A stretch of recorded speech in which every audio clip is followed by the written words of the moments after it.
Odamlarni yaxshi ko'raylik aslar. Odamlarni xatosi bilan yaxshi ko'raylik.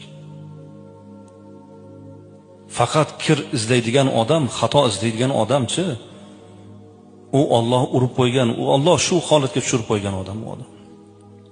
U yaxshilikni ko'rmaydi. Odamlarni yaxshiligini bilmagan odam Allohning bergan ne'matini qadriga yetmaydi. U Allohga ham shukr qilmaydi. Bir-birimizni hurmat qilaylik. Inson birinchi o'rinda inson. Al-mu'min akramu alallohi minal malaika. Mo'min Allohning huzurida maloikadan ulug'. Farishtadek odam deymiz, o'zi aslida o'sha farishtadek deganimiz u farishtadan ulug' odam bu odam. U farishta nima uchun farishta? Unda nafs yo'q, unda shayton yo'q.